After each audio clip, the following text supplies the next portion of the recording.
ಮಾಡ್ತೇವೆ ಅಂತಕ್ಕಂಥ ಮಾತುಗಳನ್ನು ಈ ಸಂದರ್ಭದಲ್ಲಿ ಹೇಳಲಿಕ್ಕೆ ಬಯಸ್ತಾ ಇದ್ದೇನೆ.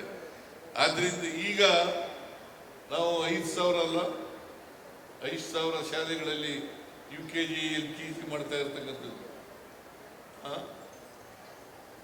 ಈ ವರ್ಷ ಒಟ್ಟು ಅಂಗನವಾಡಿ ಕೇಂದ್ರಗಳಲ್ಲಿ 5,000 ಅಂಗನವಾಡಿ ಕೇಂದ್ರಗಳಲ್ಲಿ UKG LKG ಪ್ರಾರಂಭ ಮಾಡಿದ್ದೇವೆ.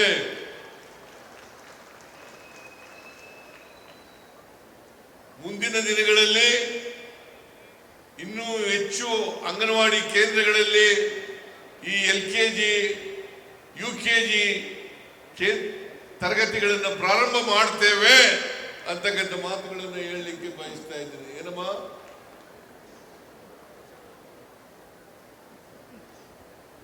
ಉದ್ದೇಶ ಏನು ಅಂತಂದ್ರೆ ಮಕ್ಕಳನ್ನ ತಯಾರು ಮಾಡಬೇಕು. ಮಕ್ಕಳು ಅಪೌಷ್ಟಿಕತೆಯಿಂದ ಕೂಡಿರಬಾರದು. ಮಕ್ಕಳು ಮರಣ ಹೊಂದತಕ್ಕಂಥದ್ದು ಕಡಿಮೆ ಆಗಬೇಕು.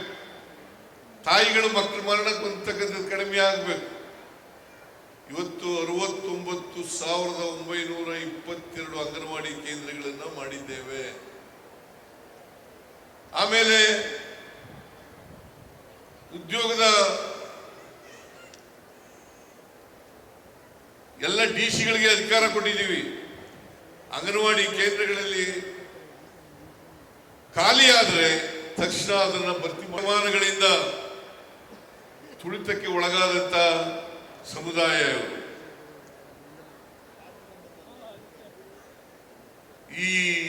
ಇದನ್ನ ತಪ್ಪಿಸ್ತಕ್ಕಂಥ ಕೆಲಸವನ್ನ ಮಾಡ್ತೇವೆ ಅಂತಕ್ಕಂಥ ಮಾತುಗಳನ್ನು ಹೇಳಿ ಮಹಿಳೆಯರ ಬದುಕಿನಲ್ಲಿ ಚೈತನ್ಯ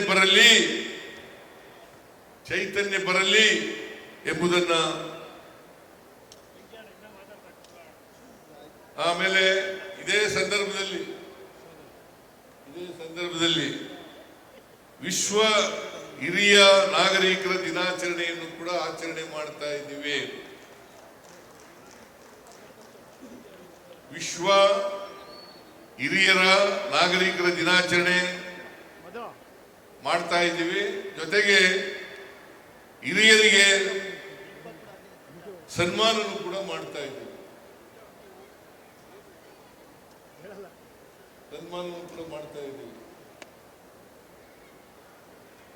ಕಾರಣ ಯಾಕಪ್ಪ ಅಂತಂದ್ರೆ ಹಿರಿಯರು ಕೂಡ ಆರೋಗ್ಯವಾಗಿರ್ಬೇಕು. ಅವ್ರನ್ನ ನೋಡ್ಕೊಳ್ತಕ್ಕಂಥ ಕೆಲಸವನ್ನ ಮಾಡಬೇಕು. ಅದಕ್ಕೋಸ್ಕರ ನಿಮ್ಮೆಲ್ಲರಿಗೂ ಕೂಡ ವಿಶ್ವ ಹಿರಿಯರ ದಿನಾಚರಣೆಯನ್ನ ಶುಭಾಶಯಗಳನ್ನ ಈ ಸಂದರ್ಭದಲ್ಲಿ ಹೇಳಲಿಕ್ಕೆ ಬಯಸ್ತಾ ಇದ್ದೇನೆ. ಇಷ್ಟು ಕಾರ್ಯಕ್ರಮಗಳನ್ನೆಲ್ಲ ಇವತ್ತು ಅತ್ಯಂತ ಸಂತೋಷದಿಂದ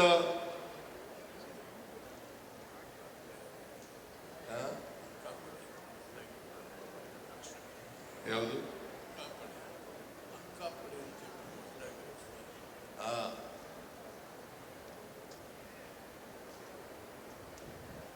ಆದ್ರಿಂದ ಅವರೆಲ್ಲರಿಗೂ ಶುಭ ಕೋರಿ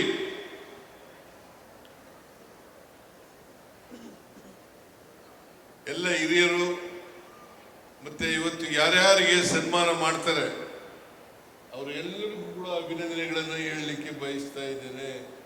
ಯಾರ್ಯಾರು ಹಿರಿಯರು ಸನ್ಮಾನಕ್ಕೆ ಪಾತ್ರರಾಗಿದ್ದೀರಿ. ಆಮೇಲೆ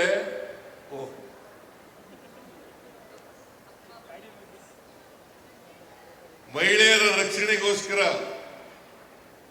ಅವರ ಭದ್ರತೆಗೋಸ್ಕರ ಅಕ್ಕ ಪಡೆಯನ್ನು ಕೂಡ ರಚನೆ ಮಾಡ್ತಾ ಇದ್ದೀವಿ.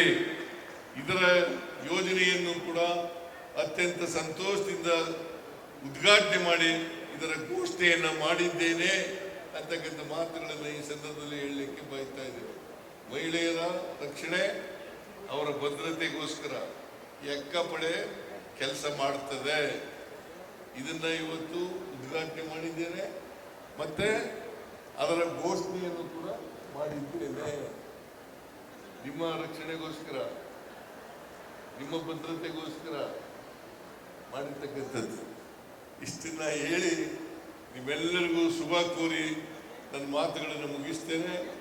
ಜೈ ಹಿಂದ್, ಜೈ ಕರ್ನಾಟಕ, ಜೈ ಸಂವಿಧಾನ.